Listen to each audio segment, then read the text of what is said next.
Voy a dividir en tres partes mi exposición. La primera, algo terminológico, después una cuestión propiamente histórica, que tiene que ver con cuándo y por qué emerge el concepto de sujeto, en alguna de las excepciones, especialmente en esto que hemos analizado desde la segunda sesión, el yo pensante o el cogito. Y en tercer lugar, en tercer tiempo, lo que veremos es una distinción entre sujeto y yo, que tiene repercusiones fundamentalmente clínicas, que es lo que nos debería interesar en un primer lugar. Bueno, aquí empezamos, fíjense. Según el Diccionario de Filosofía del siglo XXI, la palabra sujet, en francés, es un término francolatino, así como sujeto, la palabra sujeto, es un término hispano-latino. Fíjense, ya ahí empezamos con asuntos. De acuerdo con el vocabulario de las filosofías occidentales, el término sujeto tiene una variedad de orígenes y acepciones. Entre ellas, destacan premuntalmente tres, aunque la voz hipokeimenón, usada por Aristóteles, ahorita no tengo cómo escribirlo, en algún otro momento lo haré. La voz hipokeimenón, usada por Aristóteles, se refiere al sujeto en términos del sujeto propiamente gramatical, por un lado, pero también el sujeto en términos como sujeto gramatical es este sujeto que aprendimos en la gramática, que nos dicen qué es lo que se le dice o predica de alguien o algo. Ese alguien o algo es el sujeto de la oración o el sujeto del enunciado, que también se ha especificado posteriormente. Entonces, pues, hay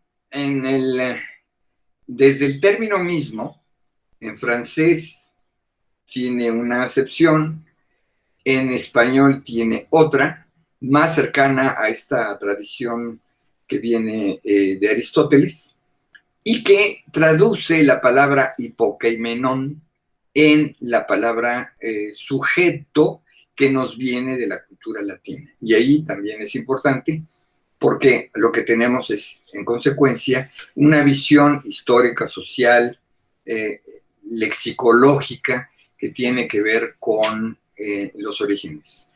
Y bueno, desde ahora advierto que nosotros hablaremos del sujeto en psicoanálisis, pero Freud escasamente habla del sujeto y por supuesto no le da un peso específico, sino que la discusión sobre el término sujeto pues se alinea con otras discusiones que se dieron en el siglo XX, a propósito justamente de cuál es el sujeto en lo gramatical y la diferencia entre el sujeto del enunciado y el sujeto de la enunciación, que dan características completamente diferentes y que Lacan, entre otros, trajo en una discusión en torno a la figura del yo,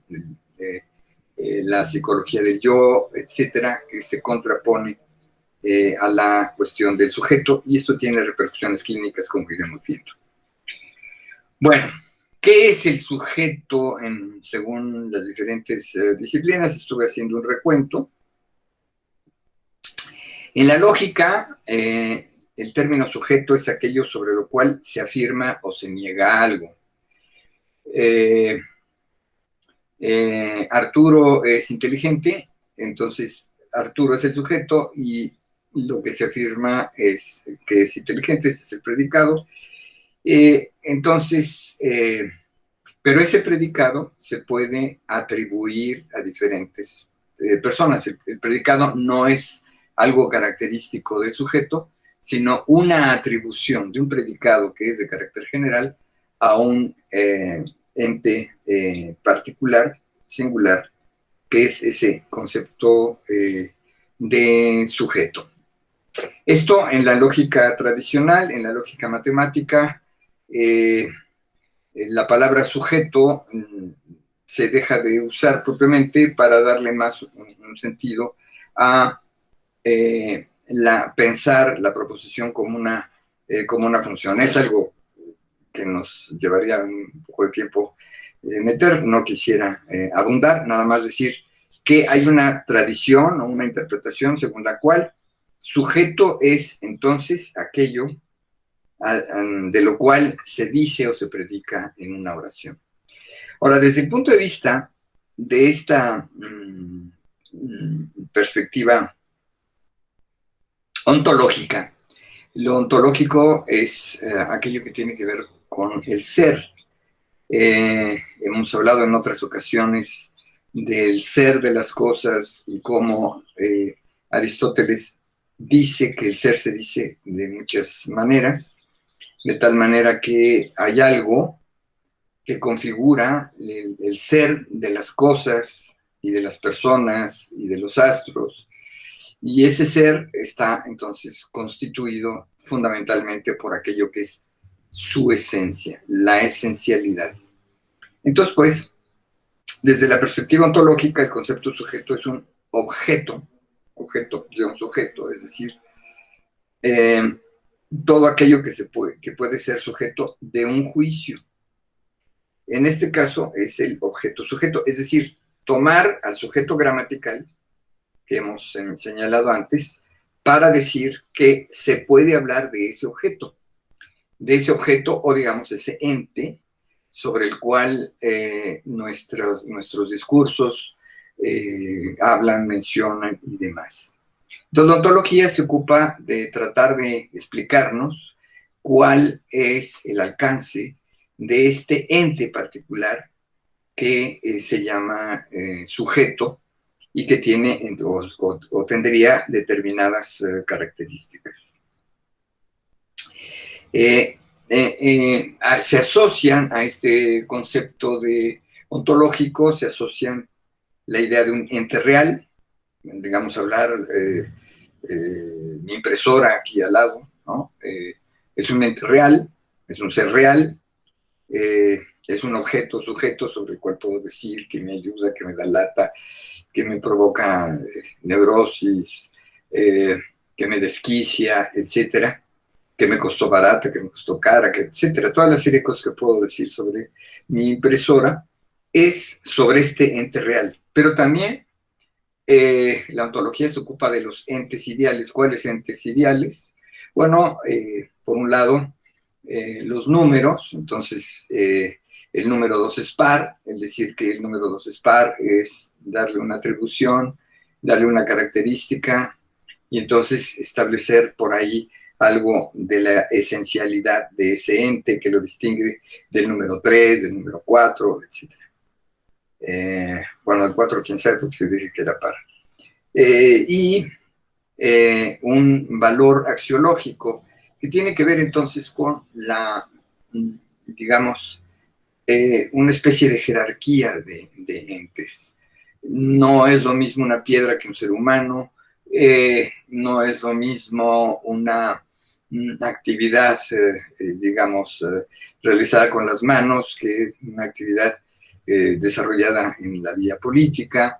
Entonces hay una suerte de jerarquía de los entes que se ocupan de estas cuestiones. Bueno, desde el punto de vista de la nociología o teoría del conocimiento, el sujeto cognoscente es algo que seguramente en muchos cursos de psicología que circulan por ahí se establece, que es esa correlación entre sujeto y objeto. Es decir, hay sujeto porque hay objetos, y el objeto se diferencia del objeto de muchas maneras, y un caso que me parece muy significativo, importante, y que cobra particular interés para mí, es el sujeto del que habla Jean Piaget, y de esta relación sujeto-objeto, en el sentido de que, digo, dadas ciertas condiciones biológicas iniciales, el sujeto se va constituyendo, es decir, no hay, esto es importante también para el psicoanálisis, no hay un sujeto en el punto de partida. Es decir, el bebé, como empieza a estudiar Piaget, que empezó a investigar sobre su propia familia, el comportamiento del bebé, la manera en que va articulando conocimiento, un conocimiento no necesariamente que pasa por la conciencia, la inteligencia, la memoria, sino en esta interacción con los objetos es cuando se va constituyendo el objeto. Entonces, Piaget nos dice en diferentes obras, pero fundamentalmente en este extraordinario texto que se llama La construcción de lo real en el niño. Entonces el niño va construyendo su mundo, un mundo de objetos, que se comportan de cierta manera, y al mismo tiempo se va constituyendo él como sujeto. Entonces, no hay un objeto anterior al sujeto, ni un sujeto anterior al objeto, sino que confluyen en una interacción. Aquí la palabra interacción es importante porque Piaget nos señala que lo que constituye al sujeto es precisamente la acción, el comportamiento, la conducta, que se va complejizando en la medida que se va complejizando el objeto. Entonces, en un principio, los objetos son cosas para chupar, cosas para mirar, cosas para oír, y luego se van comportando ya dentro de un universo de objetos con determinadas características. Y dentro de estos objetos con los que interactúa están, por supuesto, otros sujetos, la madre, los hermanos, el padre, etcétera, y que van configurando otro tipo de relaciones que se van potencializando, eso piensa Piaget, con el lenguaje. Pero Piaget piensa, pues, entonces, que el pensamiento se va generando, desarrollando en la medida en que interactúa con los objetos, y que los objetos representan un límite para los componentes o los instrumentos de asimilación que tiene el sujeto, que primero son biológicos y luego se constituyen en psicocognitivos y se va complejizando el objeto. Es muy interesante esta perspectiva y vuelvo a insistir, para Piaget no hay un sujeto dado en la naturaleza, digamos, de antemano, simplemente como un ente biológico, sino que se va conformando como sujeto en la medida en que va interactuando con los objetos. Y luego piensa él que eso ocurre exactamente con las teorías científicas. Una teoría se constituye para un universo o un conjunto de objetos.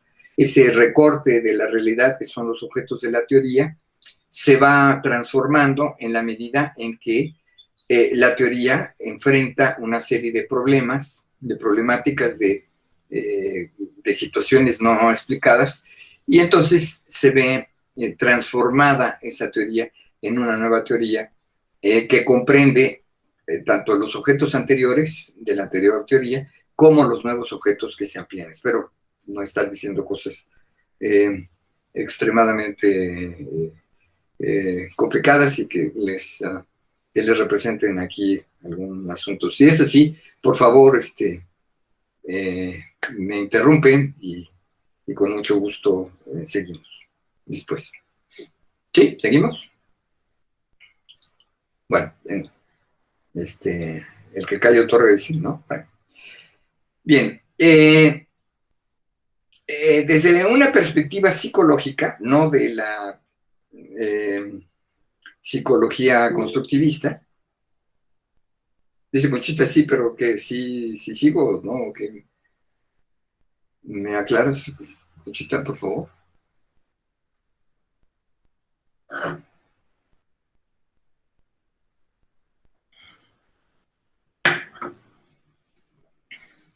Bueno, entonces decía, ahí tenemos la psicología genética de Piaget, Está el constructivismo de Piaget, que es una epistemología genética o constructivista, y con la cual yo tuve un contacto muy importante para mi vida, porque trabajé un poco más de 10 años con Rolando García, quien fue colaborador de Piaget, y eso me permitió conocer de primera mano muchas de las cosas que no siempre son explícitas en Piaget. Bueno, en otro terreno, dentro de la psicología, está esta asunción o ese recorte del sujeto como el sujeto psicofísico, que tiene que ver con este conjunto de teorías en las que la conducta el comportamiento, la actividad de alguien tiene una correlación, una unión entre los componentes de tipo genético, hereditarios, y los componentes de tipo, que llaman generalmente ambiental, que es el proceso de aprendizaje de elementos nuevos y que por supuesto no están dados de manera innata en el sujeto. Entonces, aquí el sujeto tiene una intervención que viene dada por esos dos componentes. Por un lado, lo que nos es heredado en términos neurológicos, en términos genéticos, y los factores de tipo ambiental, externo, que tienen que ver con el aprendizaje, por ejemplo, el aprendizaje de la lengua, dicen ellos. Es cierto que hay una capacidad previa para el manejo del idioma, que tiene que ver con funciones cerebrales, que tiene que ver con la memoria, etcétera, el proceso de aprendizaje. Y está este gran asunto que se discutió hace algunos años, de que el cerebro humano tiene dos partes, una parte izquierda, una parte derecha.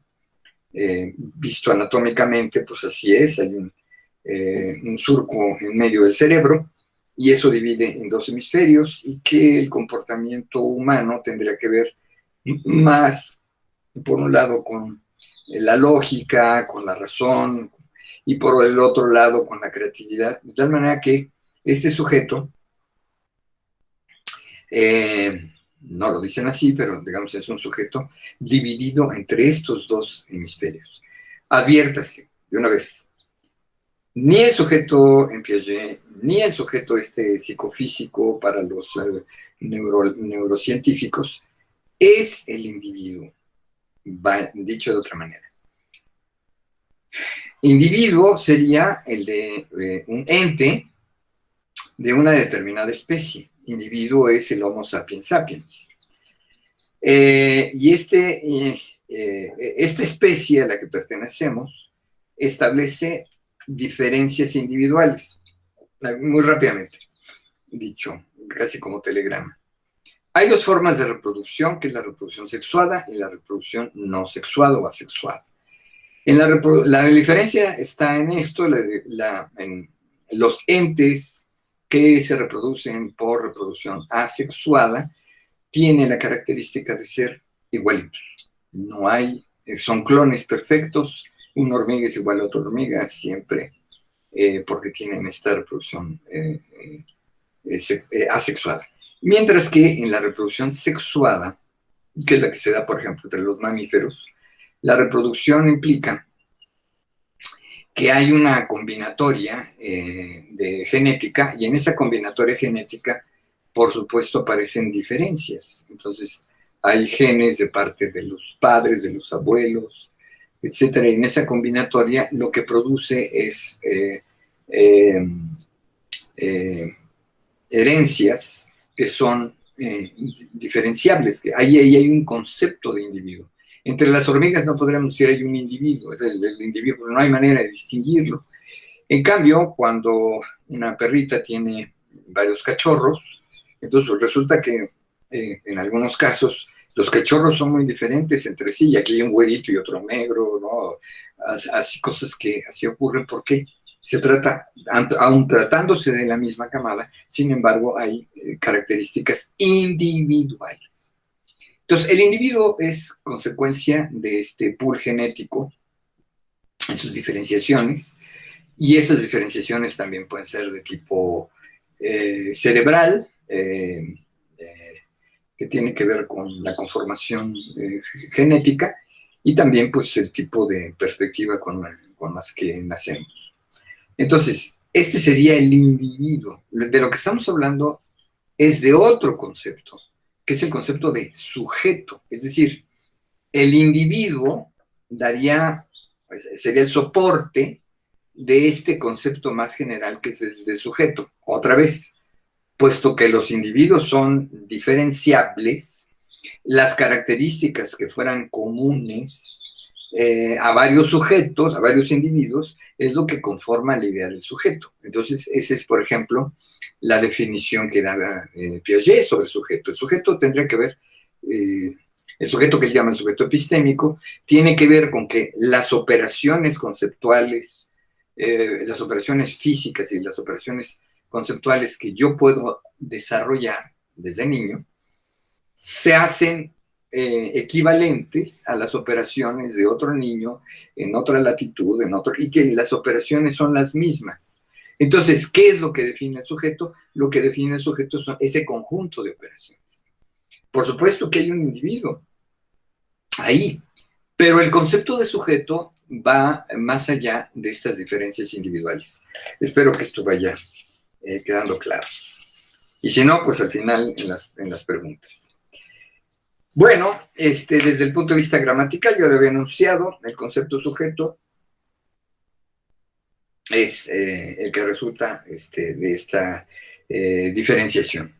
Otro aspecto que nos interesa o que nos podría interesar aquí es el concepto de sujeto en la psicología social.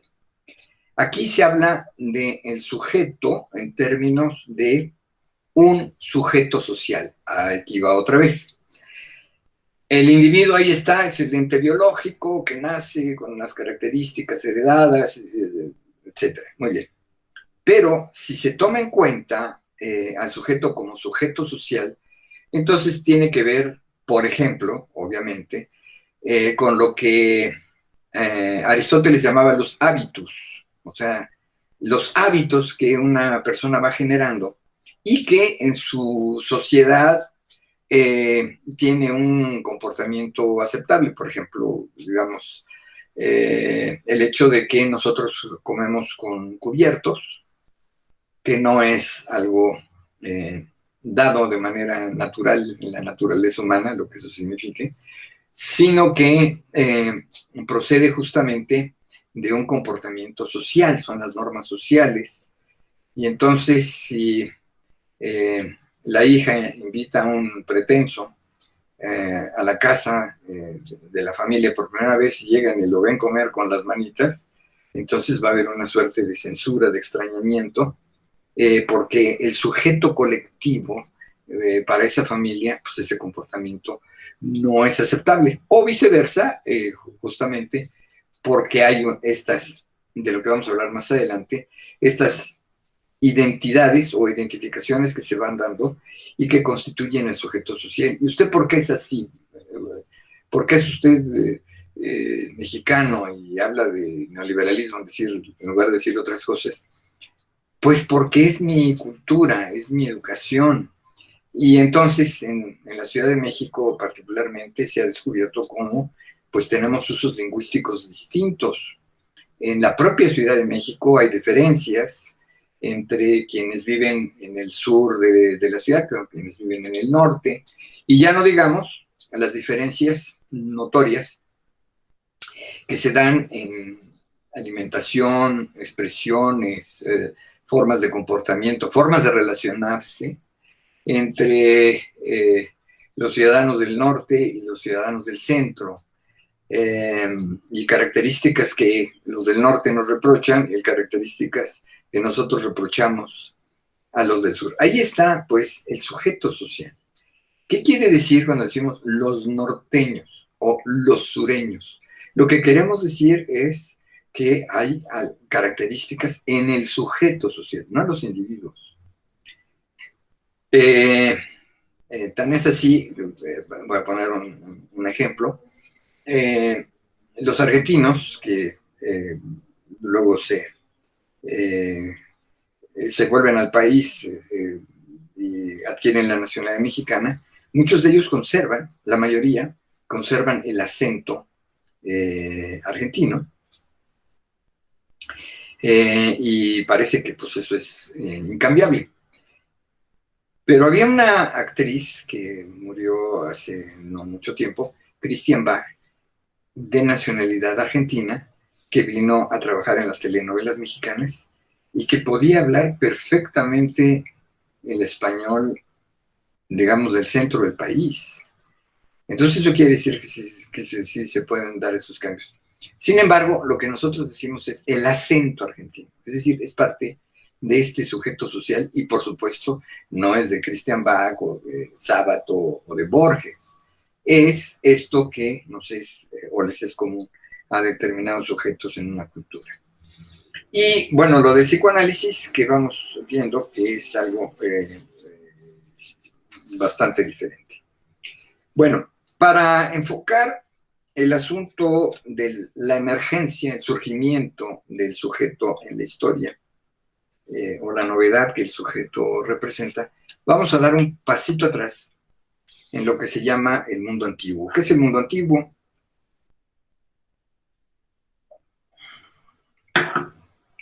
El mundo antiguo es, en buena medida, conformado por esto que llamamos la visión occidental o el mundo occidental, que pues tiene un pasado firme en algunas cuestiones de la cultura griega, particularmente las cosas que voy a señalar ahora, y a ello se unió la cuestión judeo-cristiana, el judaísmo por un lado, el aparato bíblico antiguo, y el Nuevo Testamento que aparece en el cristianismo. Eso dio lugar a diferentes escuelas y algo interesante, importante, pues la creación de las universidades.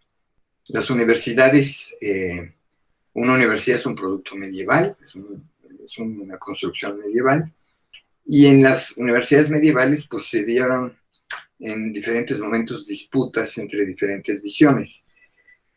Si ustedes tuvieron la oportunidad de leer la novela de Umberto Eco, El nombre de la rosa, o de ver la película, ustedes verán que hay un conjunto de escuelas, unas por supuesto consideradas heréticas por otras, y que se da una oposición permanente respecto del elemento del poder, el poder que representaba la Iglesia. La Iglesia tiene sus vicisitudes, entonces está la Iglesia de Roma, pero luego está la Iglesia anglicana, en fin. Lo que vemos entonces es que el medioevo, lejos de ser un momento donde todos estaban absolutamente de acuerdo, no había discusiones. Sin embargo, la Iglesia fue favoreciendo determinada perspectiva, y es el caso de la escolástica, del tomismo. Santo Tomás de Aquino toma la obra filosófica de Aristóteles y le da, digamos, una barnizada cristiana. Y bueno, aquí está el punto para ya no seguir en estas cuestiones. El punto es el siguiente, en que quiero destacar. Para Aristóteles, como ya lo habré mencionado en algún otro seminario, para Aristóteles todo ente, ya dijimos ente sobre ente, todo ente está compuesto de forma y materia. A esto se le llama ilemorfismo. Ile, materia, morfe, forma, ilemorfismo. Y según esto, no hay sujeto de conocimiento, no hay ninguna de las acepciones que hemos visto, salvo la gramatical. Y entonces, de lo que habla Aristóteles es del entendimiento. Entonces, ¿cómo procede el entendimiento? Aristóteles crea una teoría algo complicada, no muy clara, de dos entendimientos, un entendimiento pasivo y un entendimiento activo. El entendimiento pasivo es lo que tiene que ver con la sensoriedad, o sea, con los datos de los sentidos. Lo que veo, lo que escucho, lo que palpo. Los 5 sentidos informan a este ente, que es el intelecto, y el intelecto recibe pasivamente primero estas cuestiones. Dicho sea de paso, Aristóteles pone en el límite justamente entre los animales y el animal racional o el son politikon, que es que sería el hombre,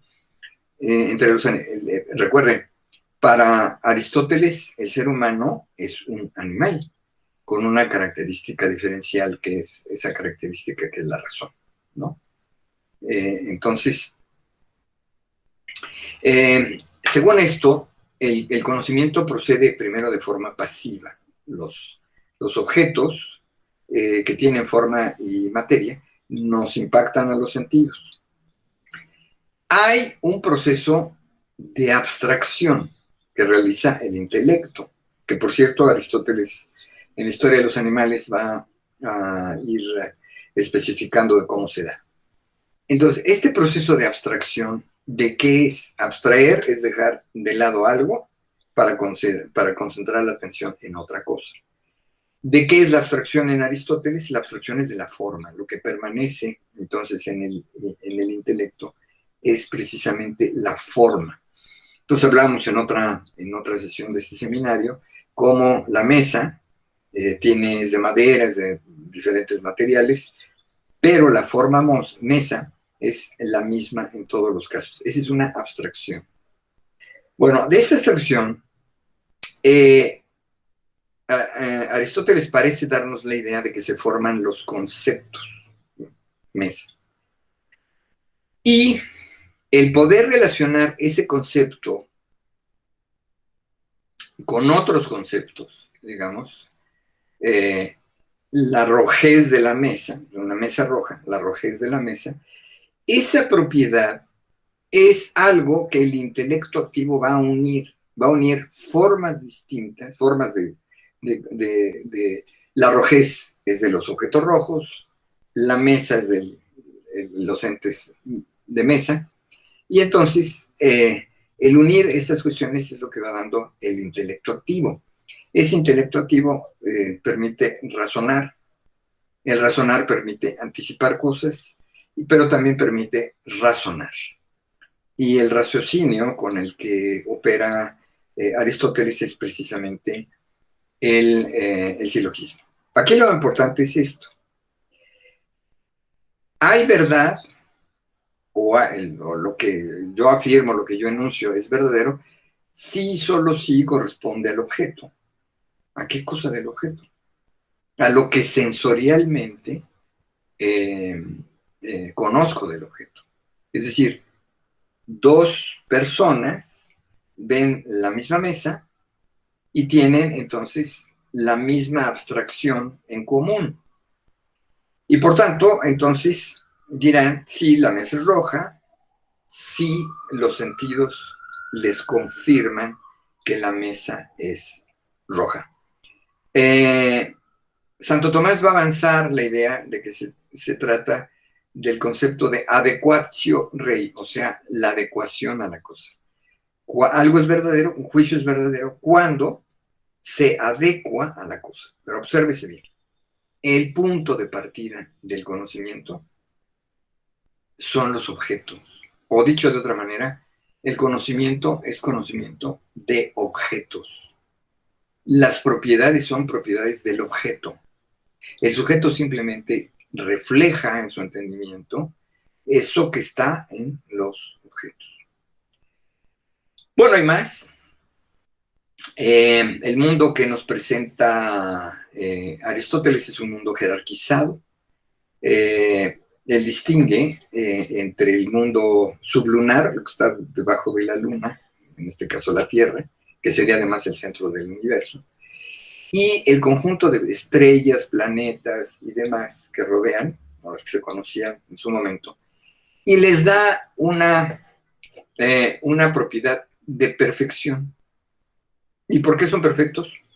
Porque más que materia, son simplemente forma. Y no está claro, pero digamos, el motor de todas estas cosas, que sería potencia pura, o sea, no exacto, sino pura potencia, sería el motor inmóvil o lo que el cristianismo denominará el Dios. O sea, el universo está hecho de tal manera que hay grados de perfección y el grado de perfección más alto sería Dios. Lo que importa aquí es un mundo jerarquizado y diferenciado. El bajo mundo sublunar tiene otras características y otras propiedades imperfectas. Es un mundo imperfecto. Y por lo tanto, no hay diferencia entre materia y forma.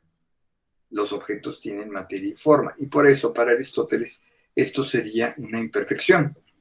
Yo veo ahí pues un ribete todavía de la filosofía platónica, porque para Platón las ideas eran justamente lo que le daba sustento no solamente al pensamiento, sino también a la vida social. Entonces, pues, lo perfecto son grados de simplicidad, o sea, todo está relacionado con potencia y acto. Ya les había yo mencionado en otro momento del seminario, cómo la semilla es potencialmente el fruto a través del árbol. Entonces hay potencia y acto. Y en el mundo este imperfecto donde vivimos, hay siempre potencia y acto. La potencia tiene que llevar algún acto, tiene que llevar alguna realización.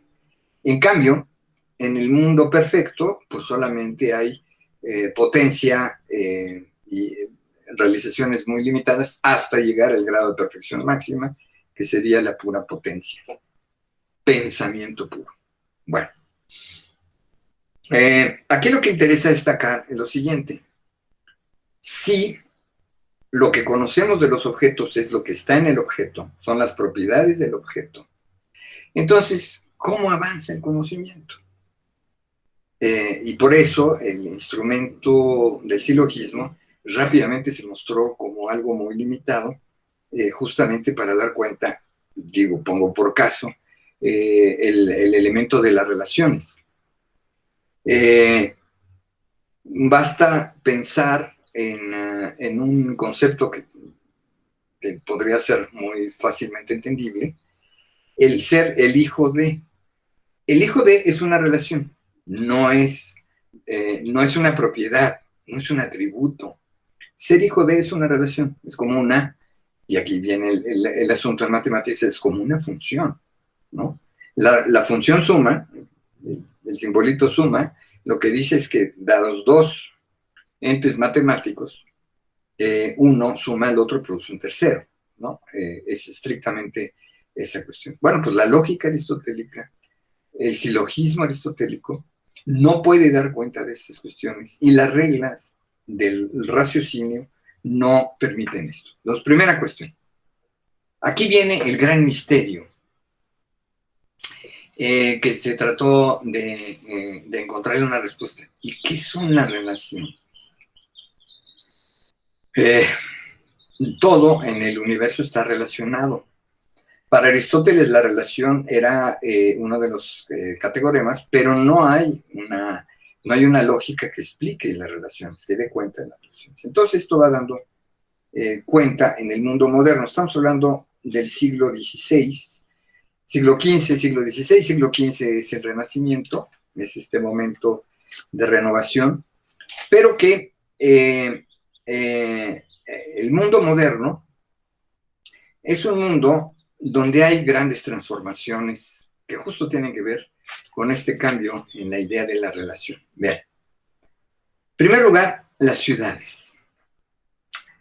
Las ciudades medievales eran, como sabemos bien, ciudades cerradas, amuralladas, Y esto pues dificultaba las posibilidades del comercio. Los comerciantes vivían fuera de estos castillos medievales o de estas abadías y vivían en los burgos. Los comerciantes pues empezaron a tener cada vez mayor importancia en la vida social y el comercio se va imponiendo cada vez con mayor fuerza en la medida en que ya no solamente son los productos agrícolas que se intercambian, sino otro conjunto de productos que vienen del comercio con otras latitudes de Europa. Y por ahí está justamente el descubrimiento de América por los europeos. Bueno, entonces, para que haya comercio aparece un elemento clave, que es la moneda. La moneda, como lo defendieron los economistas y también Marx, los economistas clásicos, la moneda es un equivalente universal. ¿Qué quiere decir equivalente universal? Quiere decir que la moneda, antes como ahora, sigue siendo un elemento de comparación. O sea, 50 pesos, el billete, si hubiera moneda, pues una moneda, ese elemento permite comprar ciertas cosas. Entonces es necesario una reorganización de la sociedad a efecto de que los ciudadanos puedan entender y aceptar ese conjunto de medidas. Y aquí aparece algo que también comentaba con Jaime en otra ocasión, de cómo el sujeto tiene que adecuarse a las medidas. Entonces, seguimos yendo al súper, a lo que comentaba, y entonces tú dices, a ver, me quiero llevar 1 kilo de huevo. Entonces lo pones en una balanza, la balanza es un instrumento de medida, ya saben, se compensa, etcétera, no entro en el detalle, pero que hace que las medidas se universalicen. Entonces, es la moneda, son las medidas que sirven para el intercambio de objetos, pero también esto va dando pie, lugar a una cierta homogeneidad. Y otra vez volvemos entre los individuos. Los individuos son distintos, sí, claro, son distintos. Eh, eh, Arturo es diferente a Juan, Juan es diferente a María. Sin embargo, se va imponiendo la idea de que deben ser tratados de manera igual, no siendo idénticos. Ojo, la identidad es un concepto difícil de sostener, salvo desde el punto de vista abstracto, y que estos individuos participan de algo en común y se va generando esta idea de que son iguales ante algo, porque pues iguales ante qué. Una sociedad jerarquizada como la que soñaron Platón y Aristóteles, pues hay alguien que manda y alguien que obedece. Pero la idea que va transformándose en estos años poco a poco es de que, ¿y aquel por qué va a ser el gobernante? Para que alguien gobierne se necesita que las leyes sean las mismas. Les digo, por ejemplo, los romanos tenían distinciones en un calendario entre los días fastos y nefastos.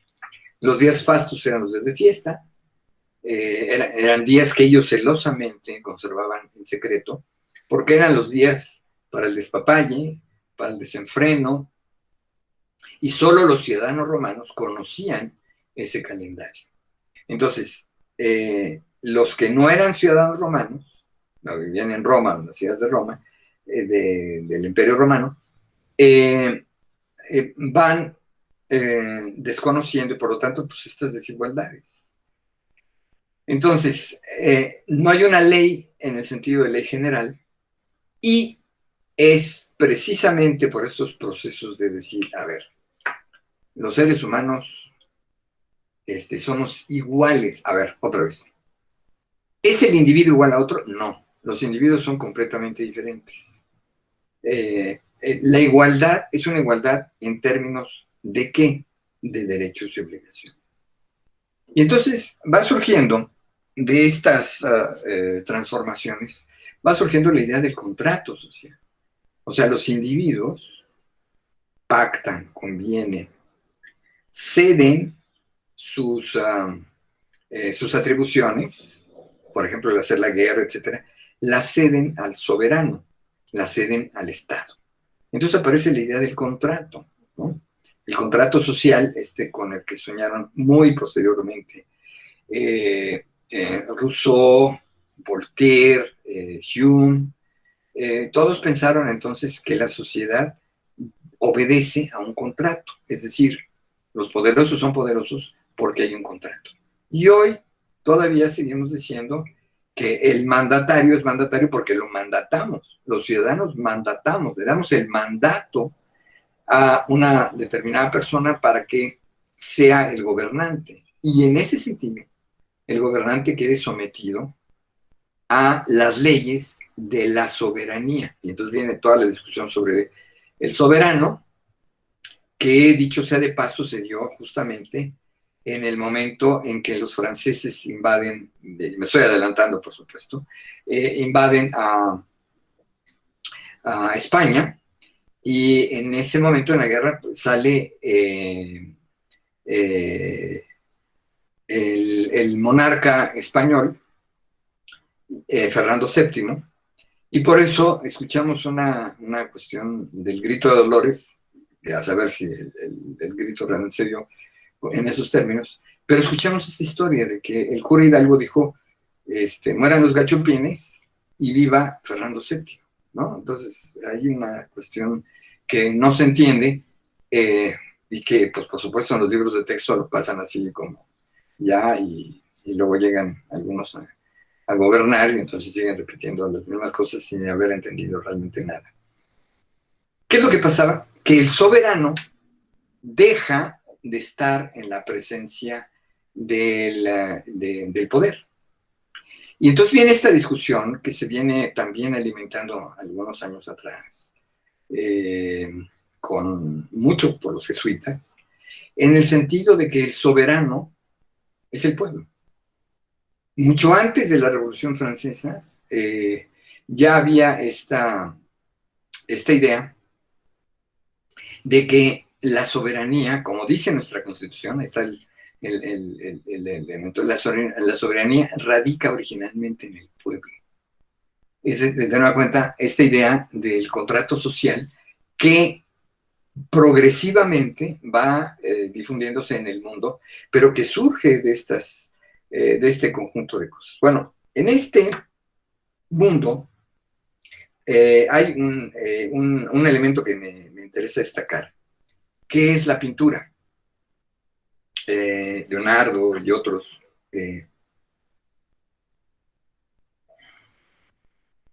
van a ofrecer una nueva concepción de la pintura a través de el punto de fuga o la perspectiva. ¿Qué significa? Significa que ahora los pintores utilizan, originalmente eran unas redes con las cuales retrataban a los objetos, pero, fíjense bien, aquí la cuestión es, la perspectiva cambia la mirada sobre los objetos. Entonces, si ustedes ven, por ejemplo, la Mona Lisa, que yo confieso no haber nunca detectado hasta que estuve delante del cuadro, es que atrás de la Mona Lisa hay toda una escena. Entonces, ya el cuadro no es como en el mundo medieval, los grandes personajes de tamaño grande y los demás de tamaño chiquito, porque como dibujan los niños, sino que hay una perspectiva.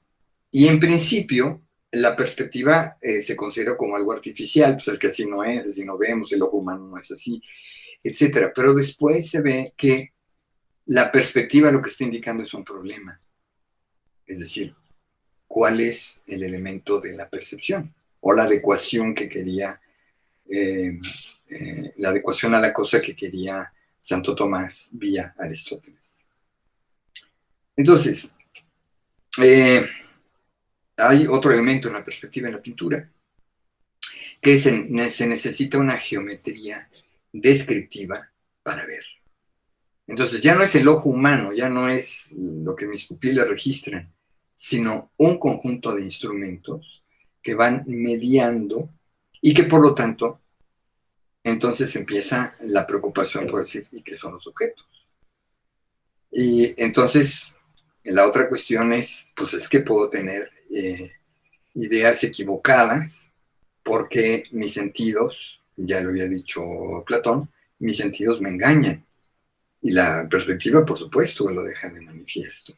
No hablemos de lo que va a ser posteriormente el telescopio o el microscopio, que van a descubrir que los ojitos humanos son realmente muy limitados para poder tener un conocimiento amplio de las cosas. Y en este escenario social, del cual he dado pues, unos trazos muy generales, se da la emergencia del escepticismo. El escepticismo es, pues, básicamente, nada se puede conocer, ¿no? Y si conocemos algo será limitado, etc. Y yo veo hoy, con el asunto del coronavirus que nos tiene recluidos, veo que justamente tenemos dos posiciones muy semejantes al escepticismo que enfrentó Descartes y luego quienes le siguieron, que son los siguientes, digamos. Por un lado, lo que voy a llamar el subjetivismo. El subjetivismo es esta crítica para decir, bueno, lo voy a decir en lo que creo que ocurre actualmente, que es, bueno, cada quien con su verdad. Si no podemos ponernos de acuerdo en una misma verdad, vean, todavía escucho en los noticieros gente a quien entrevistan en un mercado que ya va en su cubrebocas y dice, yo no creo en la pandemia. Todo es una cuestión política. ¿Política de qué? ¿Quién sabe? Pero, sí. O sea, todavía en la Ciudad de México hay quien dice el coronavirus no existe. Y entonces cuando preguntan los reporteros, bueno, ¿y las muertes qué? Que no pueden negar, dicen, es una cuestión política. O sea, ¿dónde? Hay un salto en este asunto. Pero ese salto tiene que ver con esto de que como dice el dicho popular, cada cabeza es un mundo. Es decir, cada quien tiene su propia perspectiva, su propia idea, si la 4T va excelente o se va muy mal, cada quien tiene una idea. Entonces, esta es la cuestión del subjetivismo. O sea, no hay ninguna verdad. Por eso todos estos componentes de la posverdad y todo aquello, pues ahí van. Digo que esto era lo que se presentaba en el siglo XVI. Frente a ello hay otra perspectiva, que es lo que inaugura René Descartes, que es justamente lo que Contino llama Lacan el sujeto de la ciencia, que es revolucionaria porque cambia, modifica completamente la relación. Y dice, bueno, muy bien, podemos dudar de todo, podemos poner en tela de juicio cualquier verdad asumida, establecida, entonces cada quien puede decir sobre el coronavirus lo que quiera, muy bien. Desde el que no existe, hasta el que dice, estornudó mi tío a 3 metros o 5 metros y entonces ya me va a dar coronavirus, ¿no? O sea, hay una gama de respuestas. Pero por otro lado está el elemento de la ciencia, del discurso de la ciencia. Y el discurso de la ciencia dice, a ver, para que pueda combatirse el coronavirus, tiene que haber una vacuna. Esa vacuna, para producirla, no se puede producir por aquello de que a mí me late chocolate, que con estos componentes le va a dar. Es un proceso de investigación, es un proceso de experimentación y es un proceso de puesta a prueba. Puesta a prueba, es decir, se tiene una idea, se tiene una teoría del funcionamiento de los virus, se tiene una idea de cómo evolucionan los virus, se tiene una, voy a decirlo de esta manera, sé que es incorrecto, una genealogía de los diferentes virus, y entonces en base al conocimiento, el punto de partida no es el bicho, como dicen, sino la teoría con la cual se puede establecer cuál es el patrón de comportamiento de este virus. Entonces, aquí ya sí hay una subjetividad, por supuesto, la subjetividad de una teoría. ¿Por qué? Porque puede haber diferentes escuelas, no sé, estoy inventando, puede haber diferentes escuelas en epidemiología. Muy bien. Y puede haber diferentes perspectivas y diferentes acercamientos. Muy bien. Pero la producción de una vacuna es algo que tiene que ser absolutamente universal. Estoy hablando de una vacuna efectiva, una vacuna exactamente contra este flagelo. Bueno, entonces el punto de partida, a diferencia de esto que he llamado el subjetivismo, es que debe haber algo cierto. O sea, más allá de las opiniones de fulano o perengano, debe haber algo cierto. Y ese algo cierto es el punto de partida. Este es el elemento que defiende Descartes, de decir, cuando dudo, al dudar estoy pensando. Y así venga un genio maligno o un tipo que me quiera convencer de lo contrario, no puede dejar de haber esta certeza del pensamiento, del yo pensante.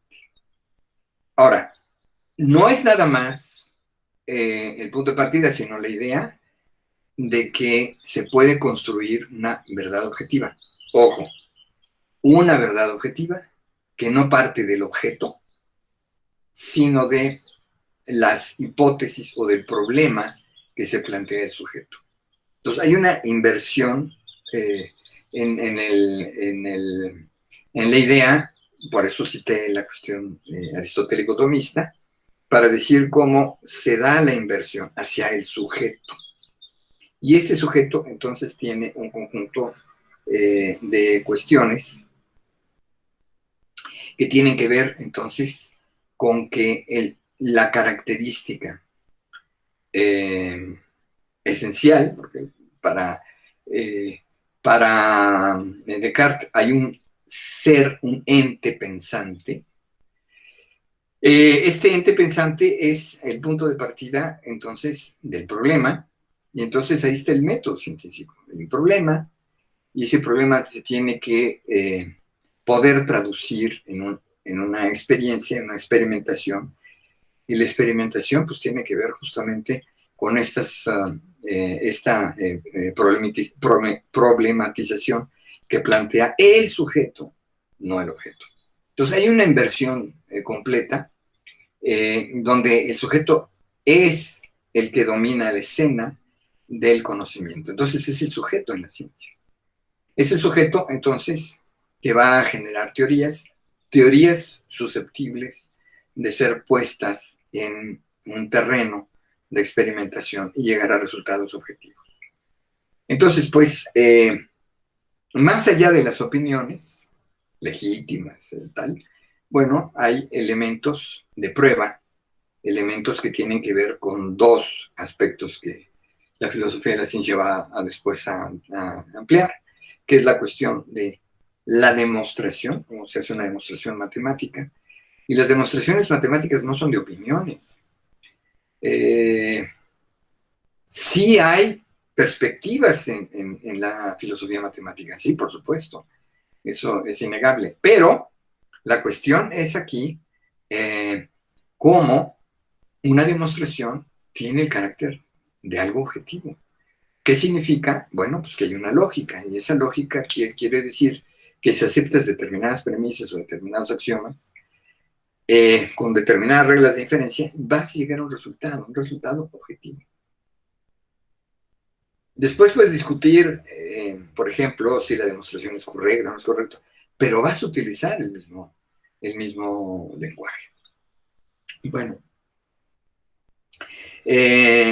entonces, hay realmente una revolución en el pensamiento, y por eso se llega a hablar de la revolución científica, de los siglos XVI y XVII. Y tiene que ver con esto un instrumento fundamental que es la matemática. Y la matemática, pese a algunas interpretaciones, la matemática es del sujeto. El sujeto desarrolla un instrumento matemático y ese instrumento matemático lo aplica o lo contrasta con elementos de la realidad.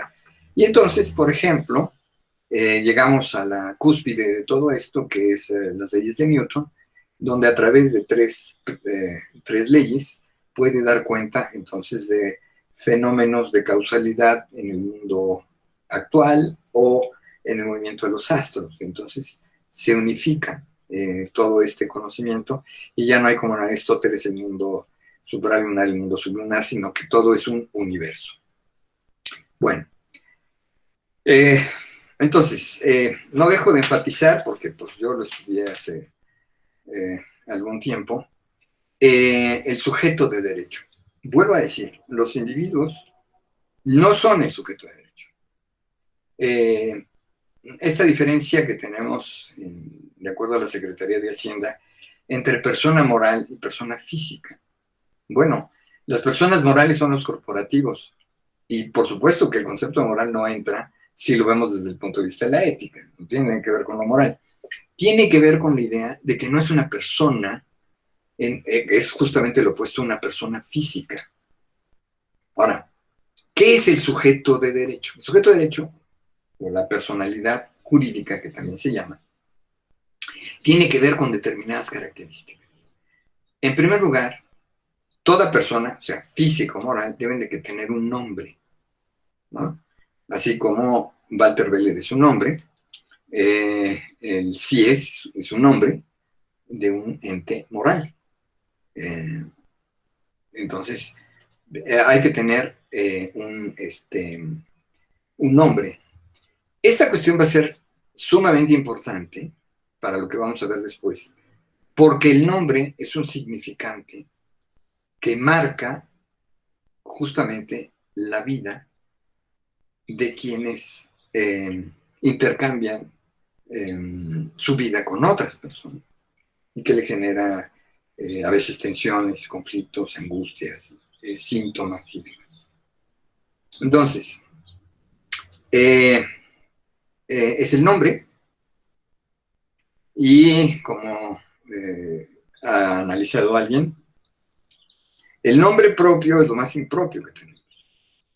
Porque el nombre llamado de pila, ¿saben ustedes que se llama de pila? Porque era el que le ponen la pila bautismal. El nombre de pila, el nombre Juan, Pedro, etc., está determinado civilmente por los apellidos. Y los apellidos nos colocan a cualquiera en una relación de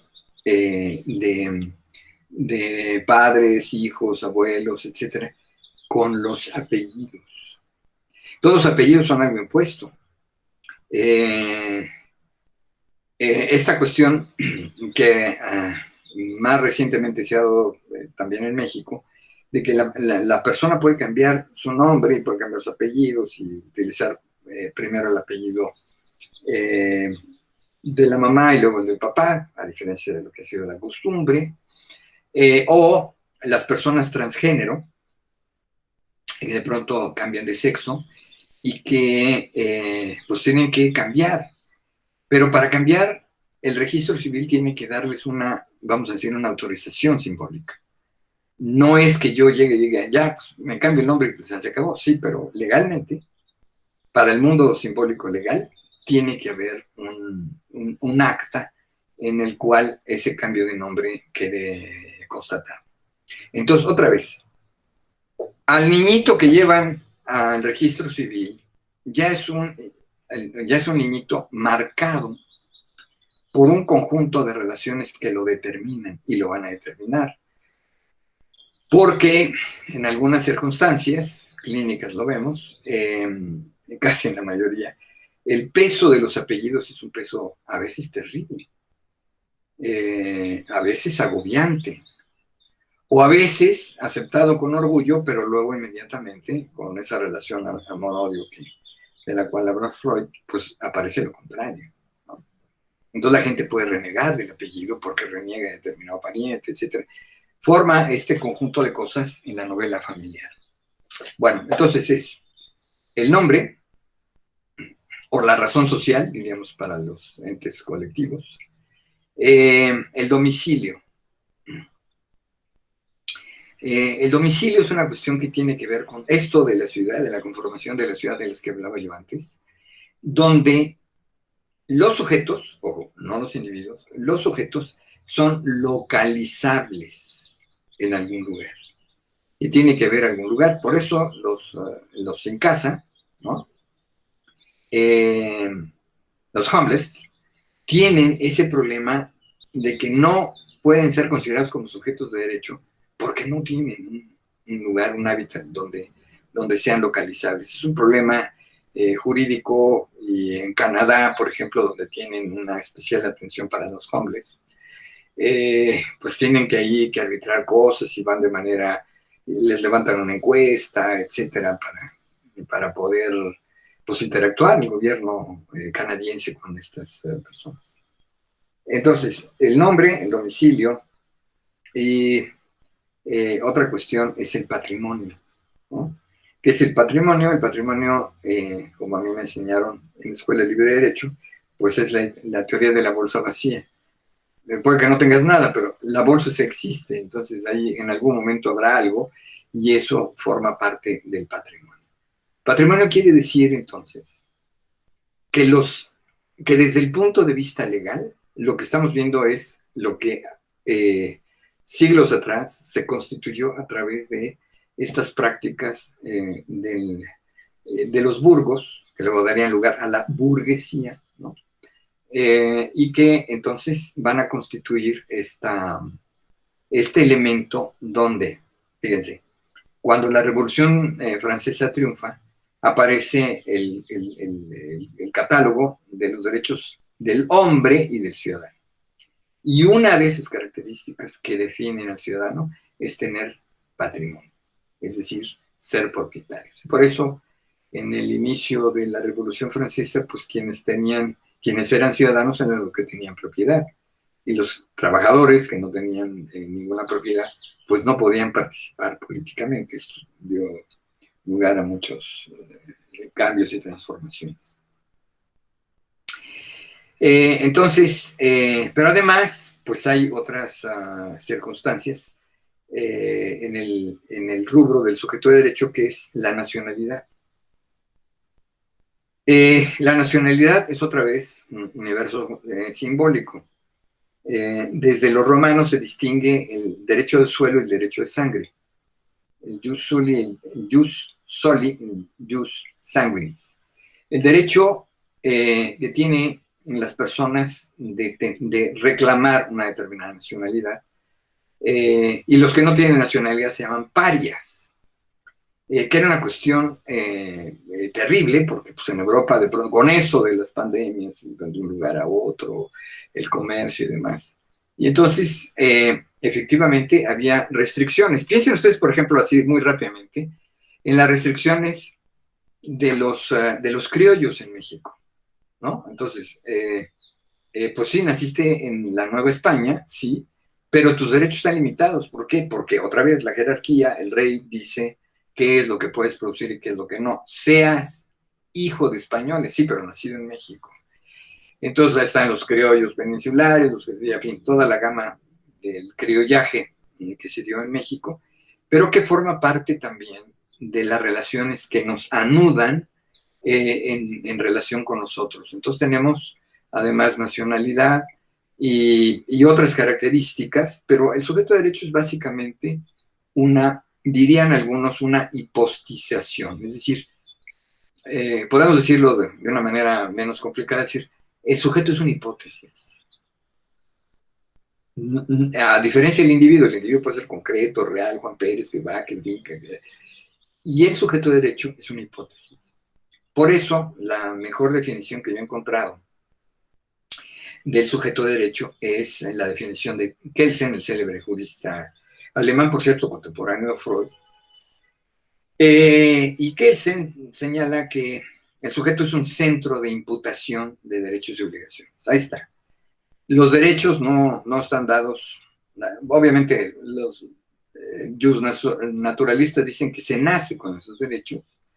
Los positivistas, los positivistas dicen que no, que es el Estado el que lo reconoce. Bueno, pero sea como sea, de todas maneras, si el derecho no está reconocido por el Estado, por la organización estatal, queda simplemente como una aspiración los derechos naturales. Por cierto, una discusión que se empieza a dar justamente a través de Francisco de Vitoria en estas épocas donde Descartes está por otro lado apuntando a la ciencia. Bueno, aquí hago un corte y entonces entramos a la problemática del sujeto en psicoanálisis.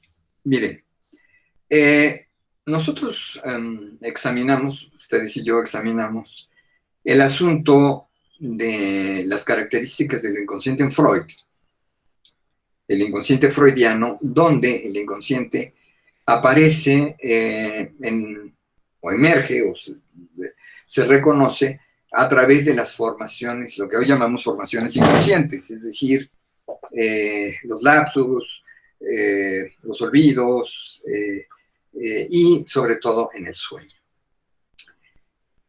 Y aquí está mi punto de vista. Si un analista es analista y trata de seguir la línea de Freud, de Lacan, de Melanie Klein, etc., y se inclina por aceptar que su paciente le cuente, le narre un sueño. Los sueños en análisis son sueños para ser interpretados. Y aquí hay una serie de mitologías que circulan, como diciendo que el que interpreta el sueño es el paciente, porque es el que sabe. Entonces, ¿qué diablos hace el analista? Si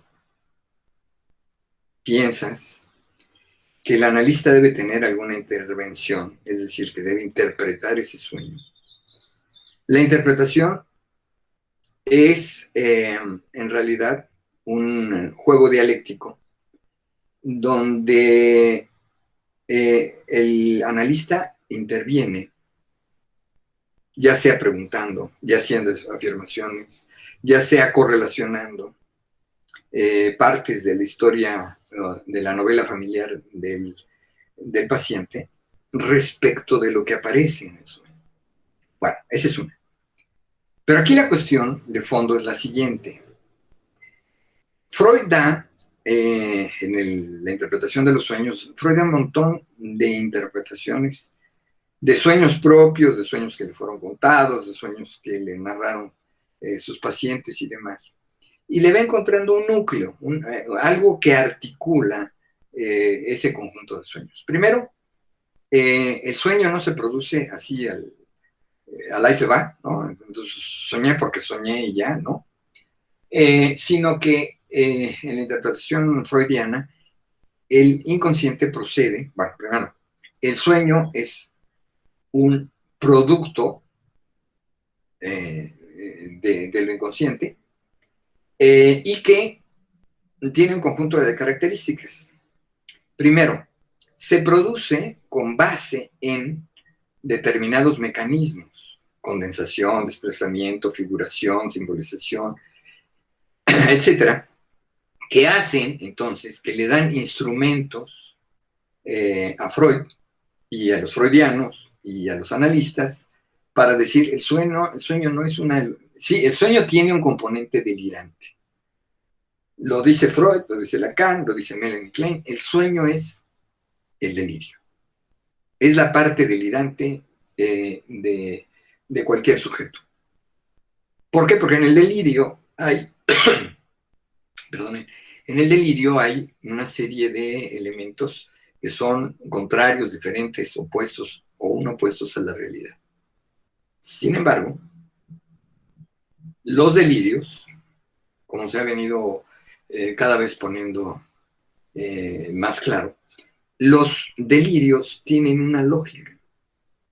Y esa lógica no es la lógica de la conciencia, no es la lógica del yo, sino que obedece a otros principios, a otros mecanismos. ¿Dónde lo vimos en este seminario? Lo vimos cuando analizamos el caso Aliquis, que les pedí que vieran, donde hay una construcción, toda una lógica. Las palabras que, los términos, lo que se olvida, lo que se articula, como el caso Signorelli, el propio Freud dibuja, diagrama, lo que tenemos es entonces que el sueño obedece a una lógica. Y aquí está el gran asunto. ¿Cuál es esa lógica? Y ahí es donde se articula el sujeto cartesiano con el sujeto del inconsciente. Hay un pensamiento en la medida que hay mecanismos de producción de ideas oníricas, pensamientos oníricos. Y vuelvo a Descartes. Descartes dice, a ver, el sujeto tiene dos maneras de generar ideas. Uno es la intuición, así, algo que me parece absolutamente evidente e incuestionable. Por ejemplo, el yo pienso, que para Descartes es una certeza. ¿Cuáles son las certezas para Descartes? Son tres. El yo pienso, en first place. Después, Dios, porque Dios es el garante. Esto es algo que para el psicoanálisis es muy importante. Debe haber una garantía de lo que digo. Y esa garantía es el otro. Y tres, el mundo, la realidad, que es una realidad extensional. Y que la diferencia está en esto. La sustancia divina es algo que debe ser supuesto. Claro, Descartes no diría que es supuesto. Pero lo que hace es, en las meditaciones metafísicas, particularmente en la tercera y la cuarta, lo que es demostrar a Dios. O sea, Dios no es de creencia. Esta es una ruptura con la tradición religiosa. El Dios no es un Dios religioso, es un Dios pensado, razonado. Y el gran problema para Descartes es que ese Dios, que debe ser el que sanciona, el que dice, el garante de la verdad, el garante de la permanencia del sujeto, ese Dios, como el otro, lacaniano, es un Dios que no tiene sustancialidad. Bueno, ahí va. Descartes creía, que la sustancia pensante tenía algo que lo sostenía. Pero algo que lo sostenía no era el cuerpo. Por eso Damasio va a decir que es el error de Descartes, el pensar que hay un pensamiento sin cuerpo, sin nada que lo sostenga, sin ninguna materia que lo sostenga. ¿Por qué? Pues para definir sustancias, Descartes sigue ahí el planteamiento de la escolástica de que no pueden tener, un mismo objeto no puede tener dos propiedades contradictorias. Entonces, el pensamiento y el cuerpo son entidades completamente diferentes. Entonces, el sujeto no tiene sustento en el cuerpo. Es una sustancia, fíjense muy bien en esto, que se sustenta en sí mismo. A diferencia de la materia, lo material, o Dios, que hay que suponerlo como lo perfecto, y entonces lo perfecto pues, tiene su sustancialidad ahí. Bueno, el inconsciente en Freud puede ser leído entonces como este sujeto pensante. Y vamos a esto. Ni el sujeto, bueno, aunque Descartes diga que es una sustancia, pues ¿qué es el pensamiento? ¿Dónde encuentras el pensamiento? ¿Dónde encuadras el pensamiento? No hay manera de abrirse a la realidad y decir, a ver dónde encuentro el pensamiento, ¿no? No hay no puede encontrarse. Pero de la misma manera es lo inconsciente. O sea, tú no puedes llegar y decir, aquí apareció el inconsciente.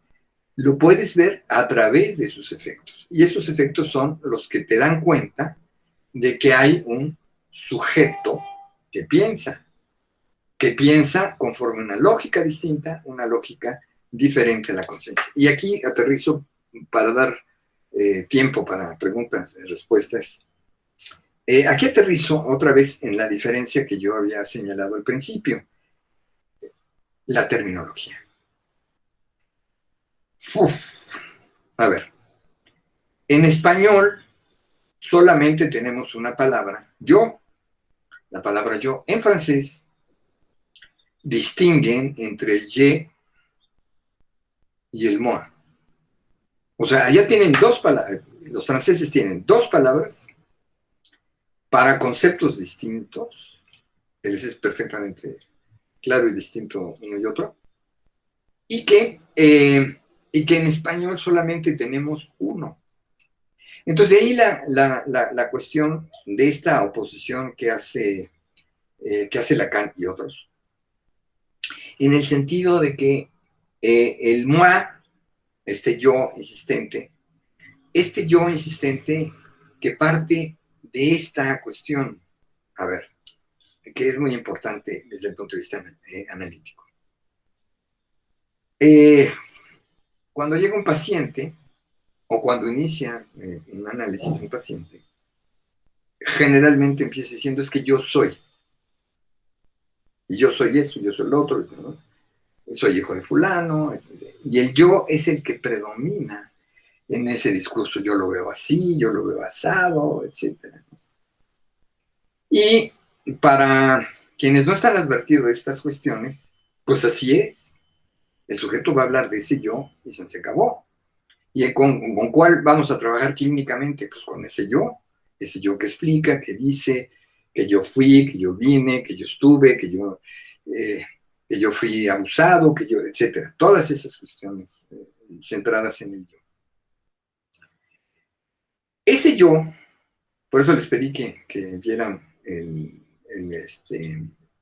texto de Freud, de la segunda tópica. El yo es una emergencia. Y es una emergencia que parte, cuya materia, cuyo elemento para darle, son las identificaciones. Entonces, detrás de cada yo hay en realidad una identificación. ¿No? Como decía, yo soy Walter Beller. Entonces, el nombre y yo somos lo mismo. ¿Será? Bueno, entonces, y más nombres así rarones, donde no hay muchos con los mismos nombres y menos con los mismos apellidos. Y entonces, esto parece dar una singularidad. Pero como expliqué antes, ese yo está constituido desde otros. Mis padres, mis abuelos, toda una genealogía que me acompaña y que va a acompañar también a mi hijo, etcétera, ¿no? Entonces, ¿quién es yo? ¿Quién es ese detrás del nombre? Ese yo detrás del nombre es una ilusión, en el sentido, dice Lacan, es el mito individual del neurótico, que es en realidad, bueno, no es en realidad, es un desarrollo de lo que Freud llamó la novela familiar. Ojo, ¿con qué trabajamos en análisis? Pues con ese material. El punto de partida es esa novela familiar. La cuestión es si el analista, y aquí entramos otra vez al terreno de la verdad, si el analista acepta eso como verdadero, si lo cree como un hecho, si cree que esos son los datos. Recuerden ustedes esta evolución en Freud. En principio Freud hace el papel le han llamado el Freud detective, ¿no? Que iba a ver si efectivamente lo que le habían contado era cierto o no. Hasta ese momento de ruptura, donde dice, no le creo a mi neurótica, o no le creo a mi histérica. Depende de ahí la traducción. ¿Qué quieres tú decir?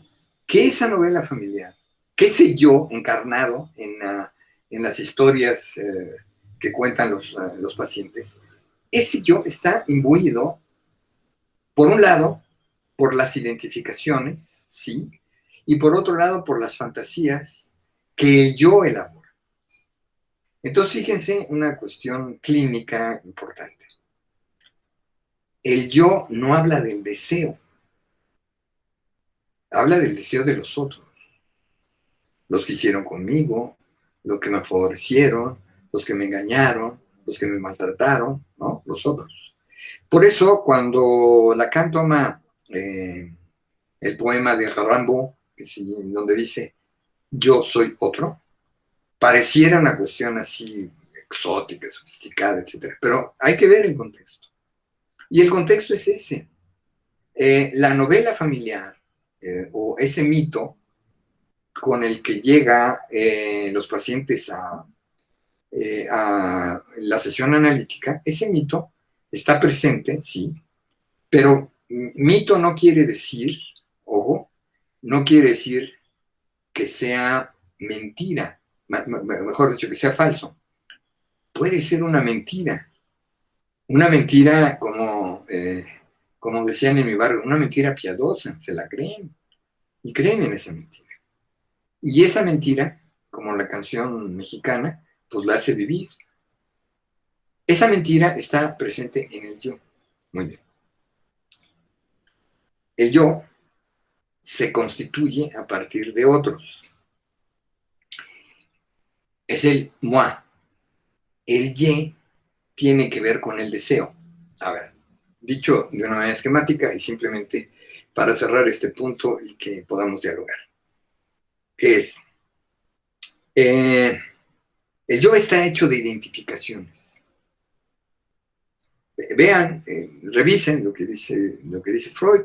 En la psicología de las masas todavía es más evidente, en el sentido de que no hay un yo, sino es la muchedumbre, la masa, la que genera este yo. No hay un yo, vamos, no hay un yo que defienda el América, el equipo América. Es el conglomerado, la masa, lo que defiende, y entonces en esa identificación pasan muchas cosas, los rasgos, por ejemplo, los colores del equipo, los personajes que van y vienen ahí, las porras, etcétera. Todo eso genera un aparato de identificaciones. Y las identificaciones son algo fantasioso. Porque el amarillo va a significar a la América. Es una convención, nada más, punto. No hay nada sustancial en esto. Bueno, desde el lado de los procesos inconscientes, lo que hay es entonces angustia, deseo y un conjunto de elementos que no dan certeza al sujeto. El sujeto tiene dos elementos con los cuales se articula y siempre le van a resultar problemáticos. Uno es este que llamamos significante amo, y se llama significante amo porque es el punto de partida. Y ese punto de partida, ya lo mencioné antes, es el nombre. Y ese nombre aparece como un significante. ¿Por qué? Bueno, Juan López es Juan López. Ahí está, hasta el punto de identidad, no hay más. ¿Pero quién es Juan López? Ah, pues Juan López es hijo de Perengana, de fulano, es primo de tal, ¿no? Con quien tuvo tales o cuales conflictos, fue a una escuela, en esa escuela le enseñaron tales o cuales y se identificó con los maestros, se identificó negativamente con otros, convivió con estudiantes, es su amigo de algunos, es su enemigo de otros. Esta es la historia. Entonces, ¿qué dice Juan? Juan no dice de sí mismo, sino dice en función de otras cosas. Entonces, ese es lo que denominamos el significante 2. O sea, la pluralidad de significantes. Ustedes esto, y ustedes esto, y ustedes... Se lo va diciendo el sujeto porque eso se lo ha creído. Eso es lo que ha aceptado. como certeza, como evidencia. Pero el punto de partida es el nombre. Ahora, nombre, recuerden ustedes, está relacionado con el nombre fundamental, el significante fundamental para todo sujeto, que es el nombre del Padre. Y quiero enfatizar esto porque luego parece, nombre del Padre, luego entonces el agente masculino que procreó. No, por supuesto que no. Buena parte de ciertas neurosis, por ejemplo, ciertas neurosis histéricas, tienen que ver con este lugar de la madre en el papel de ese super yo que hostiliza al sujeto. A ver, se ha distinguido entre la ley del padre y la ley de la madre. La ley del padre es una ley sí implacable, sí que castiga, sí que mortifica, pero tiene un orden, tiene una lógica explícita. Del lado de la madre, lo que se tiene es una no ley, una ley que es no ley. Es decir, que es completamente arbitraria. Ahora digo sí, mañana digo que no, a lo mismo. Y esto mortifica enormemente al sujeto porque no sabe nunca cómo orientarse en sus relaciones de todo tipo, porque crea una situación de incertidumbre. Y esa relación de incertidumbre está afincada directamente en lo que llamamos sujeto del inconsciente. La otra cuestión más complicada tiene que ver con esto, el sexo, la sexualidad. Buena parte de los temas que aparecen siempre en los análisis es el tema amoroso. Pero es un tema amoroso relacionado con la sexualidad. Y tiene que ver con la posesión sexual. Entonces ya sabemos que la sexualidad no es en realidad, no es la sexualidad biológica, de esa sexualidad se hacen cargo los sexólogos, los psicoanalistas no. La sexualidad es una creación, una superposición. Y tiene que ver, otra vez, que la identidad sexual, lo que dicen identidad de género y todas estas cuestiones que hoy se discuten, tienen que ver, entonces, con las identificaciones. Y ahí está, pues, el centro de lo que conocemos justamente como la narración del conflicto edípico. Y tiene que ver entonces con la posesión. Nadie es por naturaleza masculino, femenino o transgénero. Nadie lo es por naturaleza. Porque si ustedes vuelven a la cuestión del modelo pulsional, como le llama Oscar Mazota, de Freud, en ese modelo pulsional lo que identifica Freud precisamente sobre los asuntos de la sexualidad es que la pulsión no tiene un objeto definido, es decir, no se es machine de ley o fémina definitiva, o uno sí y otro no, sino que son identificaciones que se van dando y posiciones que se van dando.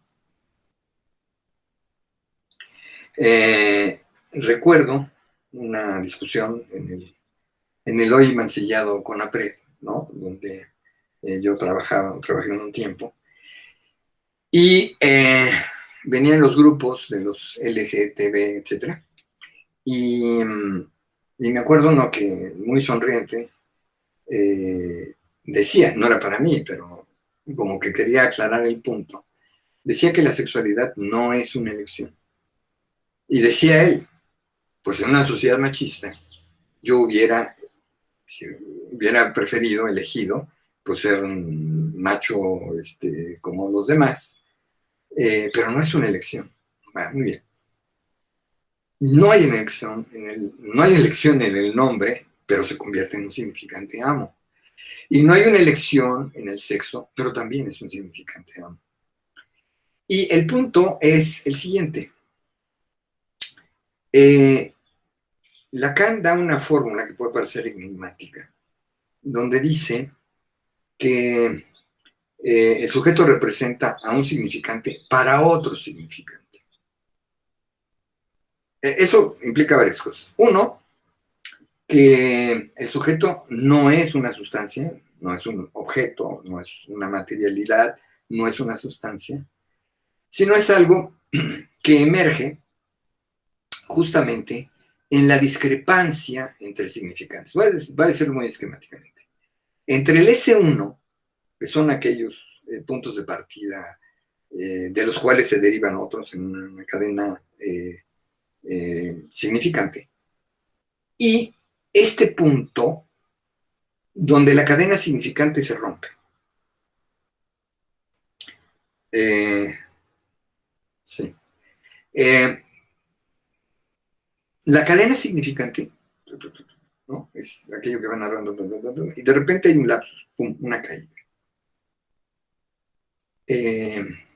O en la narración de un sueño. Me va a narrar el sueño, pero esto no lo entiendo. Esto se me hace absurdo, cualquier cosa, ¿no? O generalmente recurrir al concepto de lo impensado. Nunca había pensado en esto, lo pienso en este momento, etc. Hay una ruptura, es decir, esos S2, esa cadenita de S2, de pronto se rompe. ¿Se rompe por qué? Porque no hay otro S2 que justifique a este S2 anterior. Ese punto de ruptura para el psicoanálisis lacaniano significa que hay la expresión de un deseo, una ruptura frente al discurso del otro, digamos de los otros para que no haya confusión, y que ya no le da cuenta, por supuesto, de la identidad. Es el rompimiento de la identidad. Es como si de pronto dijera, dije algo que no soy yo, que no es mío, pero está chévere, está padre, dice algo significativo. ¿De qué dice? Dice de su deseo. Entonces la ruptura en ese encadenamiento es cuando aparece, emerge el inconsciente. Muy bien, ¿cuánto dura? Bueno, dura en la medida en que el sujeto reinterprete más y luego sigue otra vez, otra vez. Sigue la cadena significante articulando una serie de cosas. Bueno, yo les propondría que esto, si ustedes lo ven bien, pues continuemos viéndolo, esta parte de el je, el moi, lo inconsciente, lo consciente, el mito, la verdad, una verdad subjetiva, sí, pero que no es la verdad, esta es mi verdad verdadera mía, no. Es una verdad que tiene una composición estructural y que obedece, está condicionada, una causalidad simbólica, por la estructura clínica y la estructura de relaciones que tiene una determinada persona. Bueno, aquí dejo